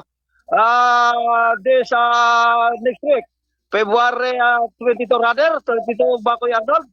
22 February, yan, talagang yung parangal na yan ay talagang napaka-the best para sa lahat. Dahil kasi karugtong ng araw ng mga puso Golden Heart Award. Yan. Paparangalan din na ako bilang Golden Heart. Kung tawagin nga Kuya Arnold, ano ba ito ang ibig sabihin ng Golden Heart Award? Gininto ang puso? Tama ba? Tama. Yan ay, sabi nga ay may K talaga. Dahil kasi kung ang puso ay pula, may gintong pagmamahal at gintong pag-ibig. Okay. Parang yung kantahin ba, Kuya Landon ni Bing Rodrigo, kung maalala mo yung gintong pag-ibig. Yes, tama. Gininto ang puso. Yan. Hindi ba, magkaiba yan Kuya, yung ulirang ama? Yun. May ulirang ama din, pero meron ding ulirang ina. Diba?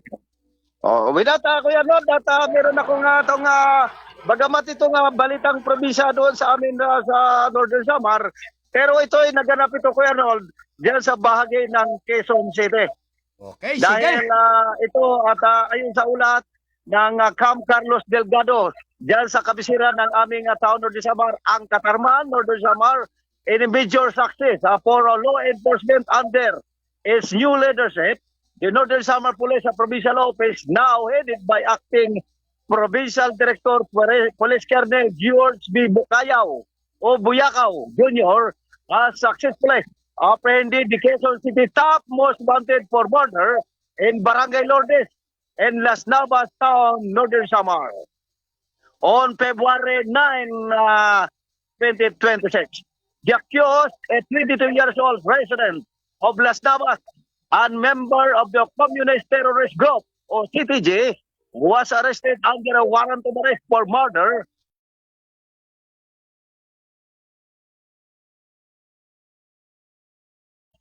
with Nobel recommended. The operation was led by the 2nd Northern Samar Provincial Mobile Force Company in coordination with Cubao Police Station, QCPD, Warrant Section, Precinct 6, DFFB Quezon City Police District, Northern Samar, Provincial Intelligence Unit, and Las Navas Municipal Police Station. Following the arrest, accused is currently under custody of Las Navas Municipal Police Station for documentation and proper disposition. Police Colonel Buyakaw Jr. reports Northern Samar Police Provincial Police Office unwavering commitment to the province's campaign against fugitives. The NCPPO remains committed to ensuring public safety and holding fugitives accountable. The six-fold arrest of Quezon City top one most wanted for murder head in the Navas Town, Northern Samar, demonstrate our relentless campaign against high-profile criminals. Under my leadership, they will continue to enforce the law strictly and ensure that no criminal escape justice safeguarding the safety of all Nortehanon. For Arnold, at for immediate police assistance, dial 911 or Northern Samar Police District Office of Northern Samar. Mula pa rin dito sa lalawigan ng Cavite, Patrol 25, Double L, Kuya Luto, nagulat para sa KBS RMN News. Diyan na, TV pa. Back to you, Arnold. Alright, maraming salamat sa pagulat ng ating Kasado Patrol 25 mula pa rin kay Double L, Kuya Lando Luto. Thank you, Kuya Lando. Ganap na alas 9:24 ng umaga.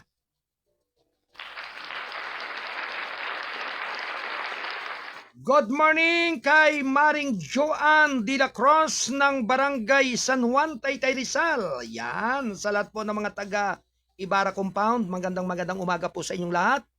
Naway ang pagpapala at pagbabasbas ng ating dakilang may kapal ay sumabawat isa sa ating mga kababayan po dyan sa lugar po ng Bayan ng Taytay, sa panguna po ng ating butihing Mayor ng Taytay Rizal na si Mayor Alan De Leon and Sangguniang Bayan. Yan. At syempre, binabati rin po natin ang magandang umaga po si Barangay Kapitan Roseler Balira ng Barangay San Juan and Sangguniang Barangay. At sa lahat po ng mga kawani ng Barangay San Juan, mapagpalang umaga po sa inyong lahat. Naway lagi pong sumabawat isa ang kalakasan ng katawan at manatili ang laging peaceful sa lugar ng Barangay San Juan. At syempre sa ating pong magiting na kapitan, ni si Kapitan Rosel Valera ng Barangay San Juan. Anyway, good morning sa programang Gabay at Patnubay. Mula po dito sa lungsod ng Calapan, watching po from Boss Mite. Magandang umaga, Boss Mite, sa lahat ng mga taga Oriental Mindoro.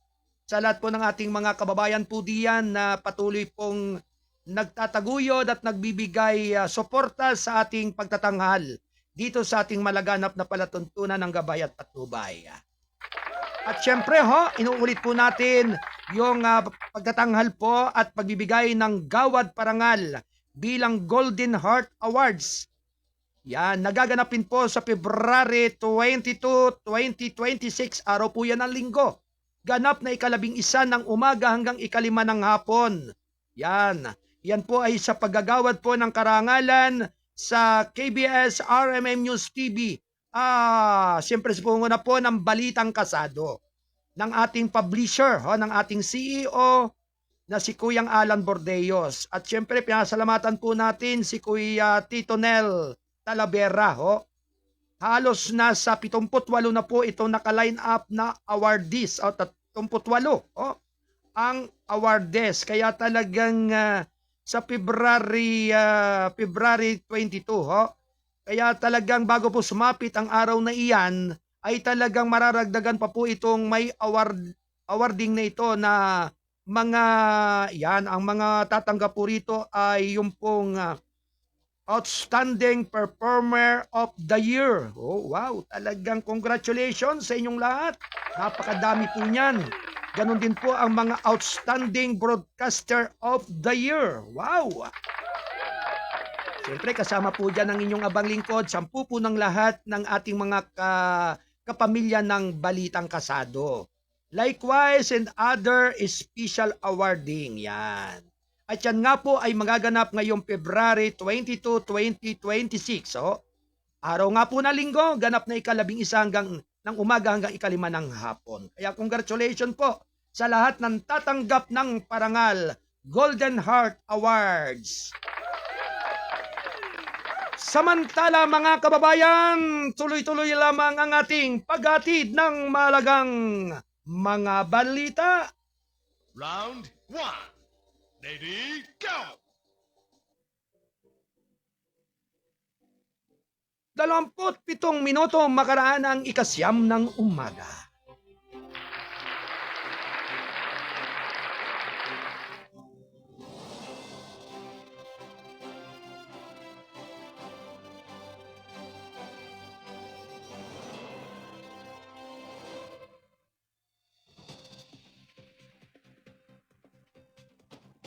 Samantala mga kababayan, third arrest warrant out para kay Atong Ang.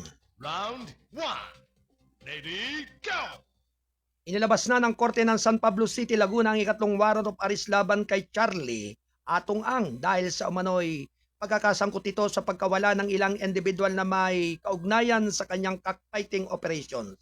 Sinabi ni Department of Justice spokesperson Polo Martinez na sa isang minsay sa mga reporter noong Webes na kinumpirma ng branch clerk of court ng branch 29 RTC ng San Pablo City na may inilabas na warrant sa Atong Ang case.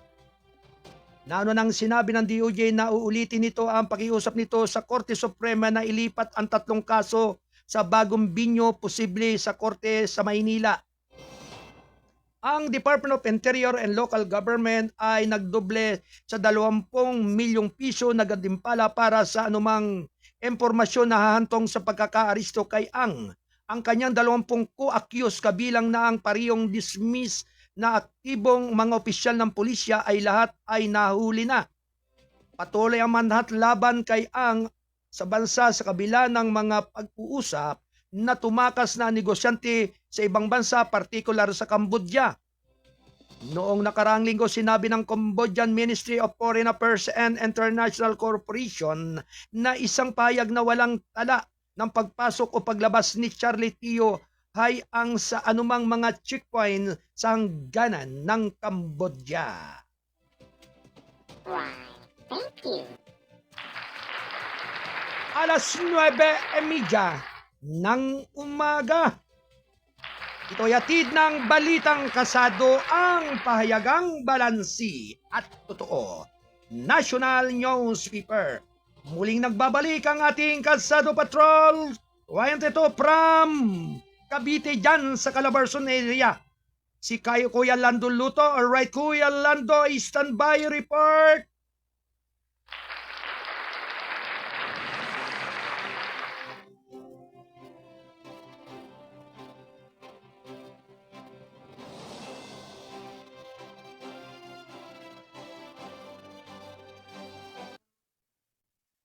Kalsado Patrol report. Alright, muling nagbabalik ang ating Kalsado Patrol 25 Double L, Kuya Lando Lota. Alright, good morning muli, Kuya Lando. Pagbabalik muli ay opisyal na naglabas ang Commission on Elections, ang opisyal na kalendaryo para sa 2026 Barangay at Sangguniang Kabataan Elections. Ang pagpapareso ng mga botante ay magtatapos sa Mayo 18 ngayong taon. Samantala, ang mga residente ng Bangsamoro Autonomous Region and Muslim Mindanao or BRMM ay maaaring magparesto mula Mayo 1 hanggang Mayo 18 taong kasalukuyan.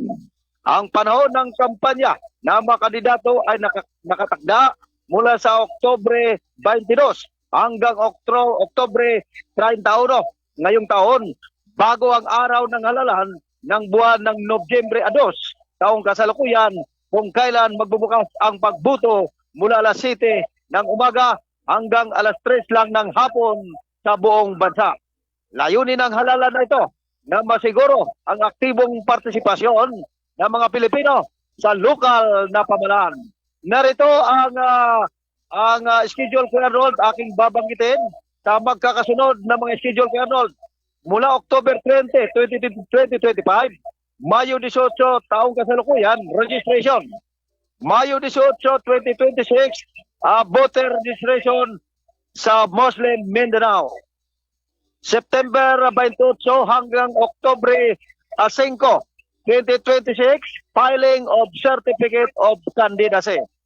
September 28, October 21, 2026, campaigning is prohibited. October 3 to November 9, 2026, election period and gun ban. October 22, 31, 26, 2026, campaign period. November 1, 2026, an evening of election day. The following day, November 2, Election Day, Kuya Arnold. Congratulations sa mga tatakbo na mga honorable, na mga barangay chairman, at sana'y maging aktibo kayo sa ating komunidad at hindi mapaglinlang sa publiko at hindi lang ang ayuda ang binabantayan. Kaya confirm to the local government unit on Department of Interior and Local Government ay pinahalaga nito ang barangay at SK elections sa darating na November 2022 to November 2, 2026. Mula pa rin dito sa lalawigan ng Cavite, Patrol 25. Ako si Double L, Kuya Landuluto, nag-ulat para sa KB sa RMN News, Jaryuna TV. At ako happy weekend at mag-ingat po tayo. Enjoy weekend. Back to you, Kuya. Maraming salamat. Alright, maraming salamat sa pag-uulat ng ating Kasado Patrol.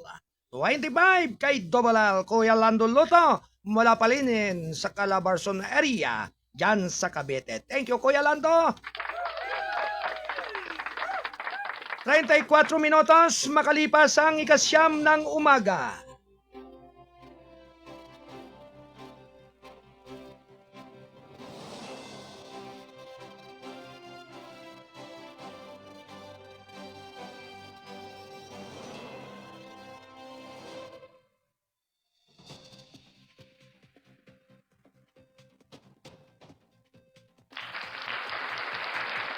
Tuloy-tuloy lamang mga kababayan ng ating pagbabalita. Tayo po ay nasa ikalawang bahagi na ng ating pagtatanghal ng gabay at patnubay, balitaan at mga informasyon. OCD AFP tumingin sa higit pang mga inisyatibo sa pagtugon sa kalamidad sa National Capital Region. Round 1. Ready, go! Inihayag ng Office of Civil Defense National Capital Region na plano nilang magkaroon na mas maraming disaster preparedness coordination initiatives sa military counterpart nito sa Metro Manila. Ang Armed Forces of the Philippines National Capital Region Command kasunod ng pagpupulong sa mga pangunahing leader noong Huwebes. Ayon sa isang post sa Facebook page nito, nakipagpulong si OCD-NCR Chief Regional Director George Kaiser at mga miyembro ng Capacity Building and Training Section ng katawan at ng Public Affairs Unit kay AFP-NCR Com-Head Major General Gregorio Hernandez Jr. at sa kanyang mga tauhan upang talakayin ang mga plano sa paghahanda sa kalamidad ngayong taon upang ang kanilang mga organisasyon ay mag-coordinate at mas mahusay na tumugon sa mga emergency, natural o gawa ng tao. Kabilang na dito ang mga programa sa pagbuo ng kapasidad, magkasanib na pagsasanay, simulation, exercise, coordinated operational activities, at proactive measures upang matiyak ang mabilis at epektibong pagtugon sa kaso ng emergency, sabi ng OCD-NCR. Binigyan din rin ang pulong ang OCD-NCR at AFP-NCR-COM na palakasin ang partnership, ihanay ang mga estratehikong prioridad at isusulong ang whole of government approach na naglalayong mapalakas ang mas ligtas at mas nababanat na mga komunidad sa buong Metro Manila. Thank you.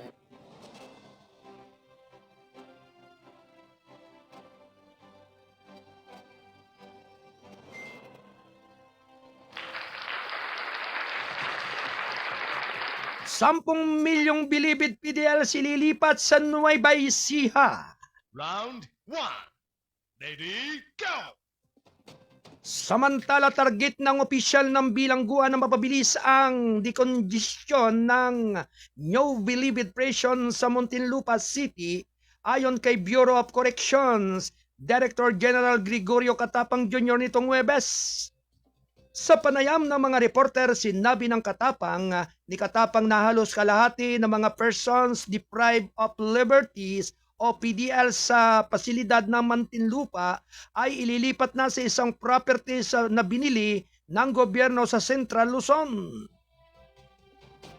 Nasa 22,000 inmates sa Muntinlupa, 10,000 naman ang ililipat natin para ma-decongest ito. Tapos lately, nag-report din kay sekretary na nakabili na kami ng lupa sa Nueva Ecija.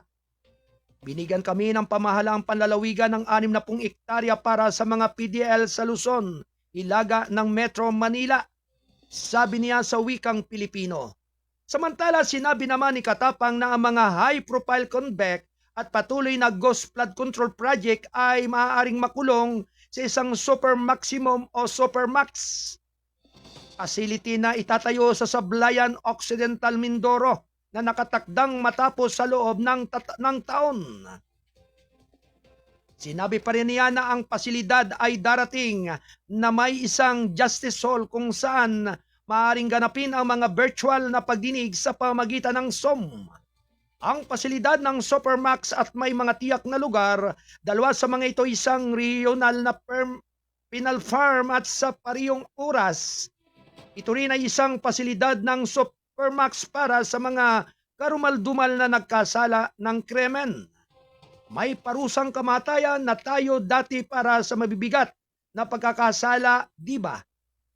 Sila ay tinalaga upang makulong doon kapalit ng pag-alis ng parusang kamatayan na sinabi ni Katapang na pasilidad ng Supermax ang mga bilanggo ay may kit na subaybayan na ang bawat